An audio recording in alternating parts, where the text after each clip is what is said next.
I just thought I'd show this model, which I've shown in the past. I'm just taking the body off. To do that, take off that cap. There's one screw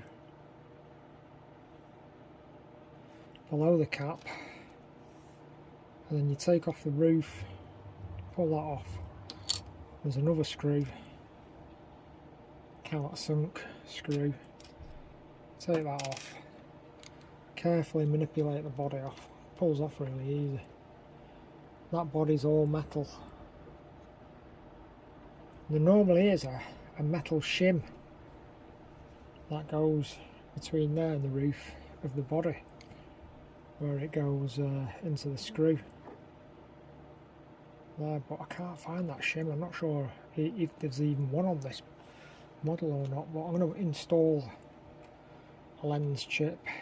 I'm not sure whether this will go in because the cable's long on it, but you can see how that's made. The articulated workings of that. It's really amazing how it's done. You've got all the electrical pickups that go from one side to the other through that pivoting system. 3 pivots. It's really amazing. That side is free rolling. This side is powered from the motor, obviously. 5-pole motor. You can upgrade these with a cordless motor, but you might have to do a modification on milling the steel for a cordless motor to fit. But this is really nice how it's all done. Something's fell out there. There's a masking item there that's fell out. I'm not sure. I have to put that back now. So the BR96 is nearly ready to go. I've installed the Lenz decoder, which I got today from Walton's. Got that decoder cheap, and I thought I might as well install it in this. It just about fits, and just got to make sure you insulate it so the outside of the decoder does not short out on the inside of the body, because the body's all metal. If it shorts out, there's a good risk of it blowing the decoder, and I've done that before. I've blown quite a few decoders in the past, and it's just a matter of making sure the articulated movement works okay. That's the old plug, and it's just a matter of putting it back now. Just do a test run on it first. But it's amazing how this loco is made, because inside that shaft there's a bulb, and then that bulb shines down on light prisms built inside the chassis, inside underneath, and then it takes the light all the way to the front on these 2 little tiny lights. It's absolutely amazing how it's done. There's a lot of thought and design gone into that. And then on the back lighting, conventional incandescent bulb again, the blackout plates on the top, no light bleed on this model at all anywhere, and that takes the bulb, a light from the bulb into a prism on the inside there, and then shares it between the 2 lights on the back. It's absolutely amazing. Really well made, this model. You got 5-pole motor, like so. That's possibly an upgrade in the future, but it's going to put it all back. But I'm going to do a test run first. Yeah, so there it is, all running nice, all running superb on this decoder. The Lenz decoders are really nice, but my first choice is the ESU decoders. But these are still absolutely brilliant decoders. You can see it moving nice there. We've put on the lights, and as I said, that light bulb there shines down and then takes a light to the front through the light prisms, and on the back I'll just stop it. Well, that's the same way.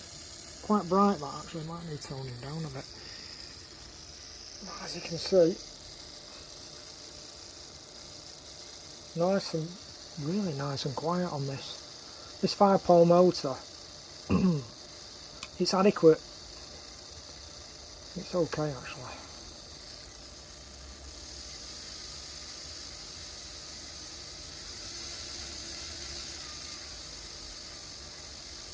Obviously it's only 8-wheel drive on this, it's not 16.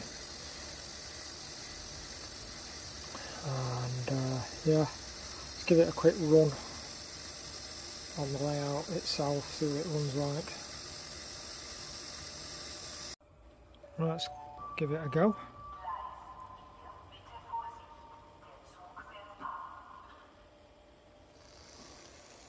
That's running nice. Considering this has been in the box for over 10 years, it's running really nice. And that's without the extra weight of the body shell, because the body is pure metal. It's a very heavy loco. But that's another beautiful...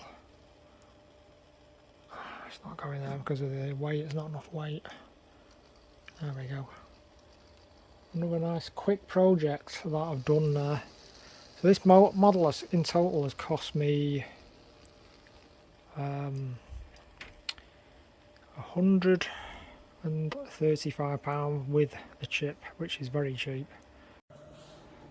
Right, so I'm ready to install the body back on. Just got to make sure it's nice and straight, insulated there. Carefully manipulate that on like that.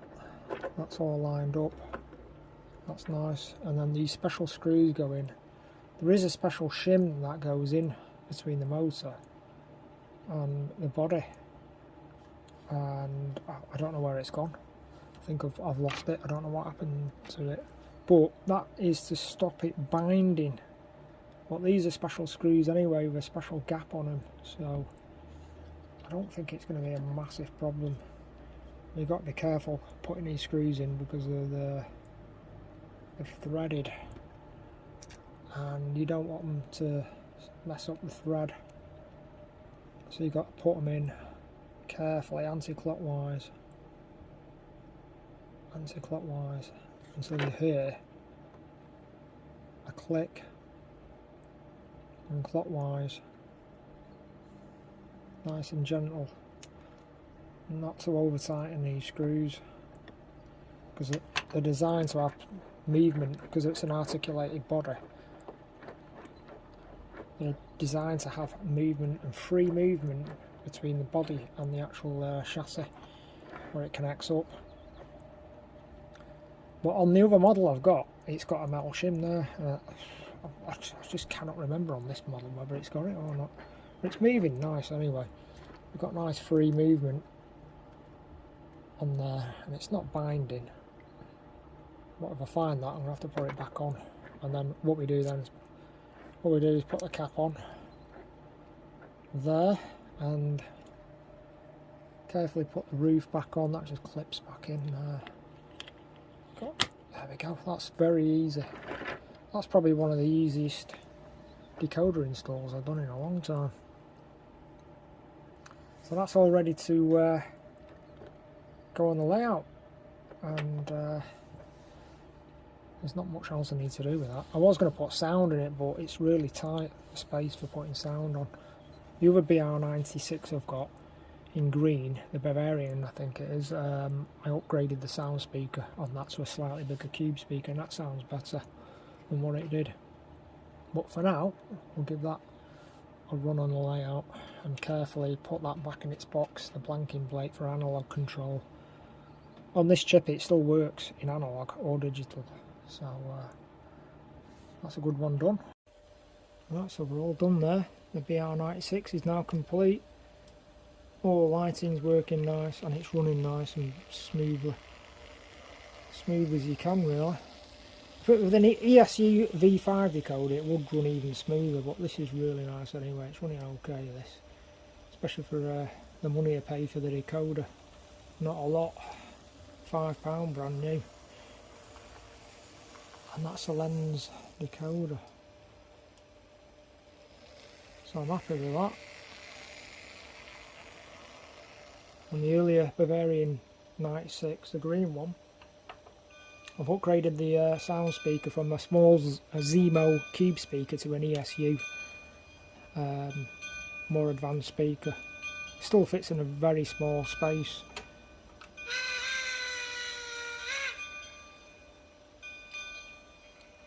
Yeah, that sounds quite nice.